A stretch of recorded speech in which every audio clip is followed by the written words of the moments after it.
Just under a year ago, I made my first video on how many squares were on a chessboard. Surprisingly, this question was connected to integer power sums. You've likely at some point tried to add up 1, 2, 3, and so on, up to a number x. And this results in x squared plus x over 2. But what about the square numbers? And can we get a general polynomial?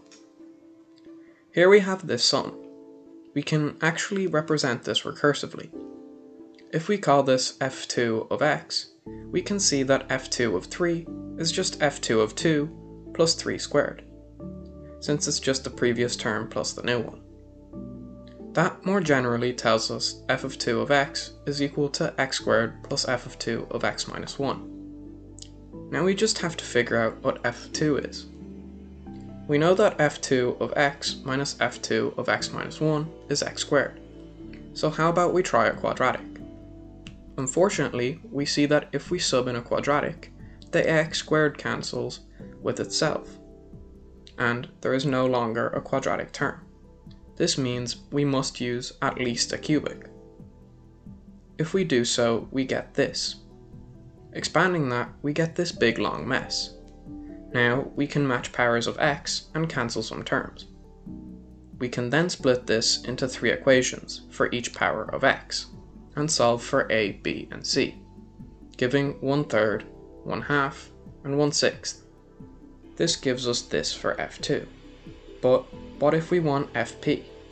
So the sum of integers to any power p. If we look at the general case of integer power sums, fp, we get fp of x equals x to the p plus fp of x minus 1. Now, just like earlier, we know the polynomial must be at least of degree p plus 1, or else the x to the p terms will cancel and we'll be left with no x to the p. So we set fp equal to a0 x to the p plus 1 plus a1 x to the p, and so on, giving us a general p plus 1 degree polynomial. We can now bring both functions to the left. Before subbing in the polynomials, let's take a look at f of x minus 1. We can use the binomial theorem to expand all the powers of x minus 1. Right now, they aren't as useful, since they're organized by coefficients. So let's organize them by powers of x. Now that they are organized, we can see that this follows a clear pattern, and we can organize it into a sum of sums, which looks like this. Now, all that's left is to subtract it from fp of x. Doing this shifts our index up by 1. So, instead of starting at I equals 0 and n equals 0, we start at I and n equals 1. This happens due to the first term cancelling with fp of x.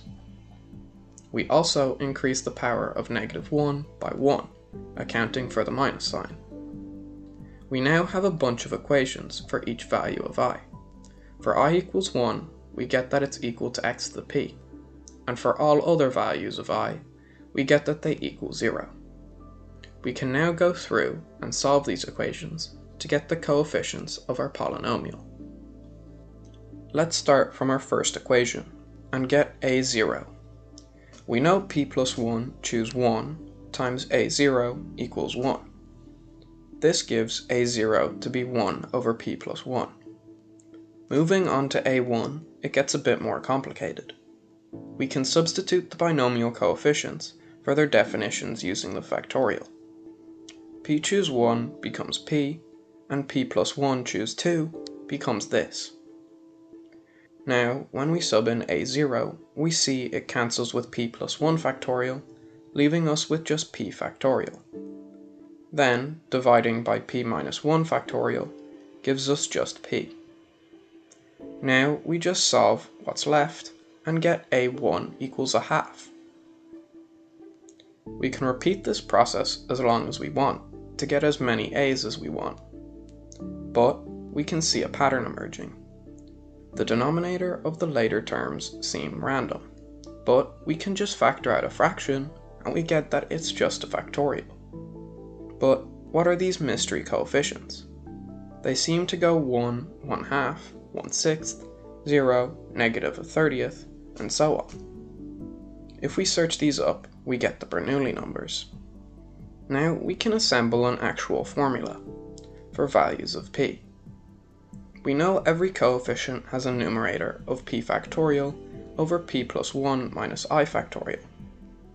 Then they have a denominator of I factorial and a coefficient of the ith Bernoulli number. That gives us this sequence for values of I. Now we just have to multiply by the appropriate power of x, which would be x to the p plus 1 minus I, and sum from I equals 0 to p. This gives us our formula. So that's how we can make power sum formulas and how they strangely connect to Bernoulli numbers. It was fun revisiting this old topic with a new lens. If you ever gave up on a project, I encourage you to go back and give it another go. If you enjoyed the video, please like, comment and subscribe. I hope you learned something new, and if you'd like, you can join the Discord. Have a nice day.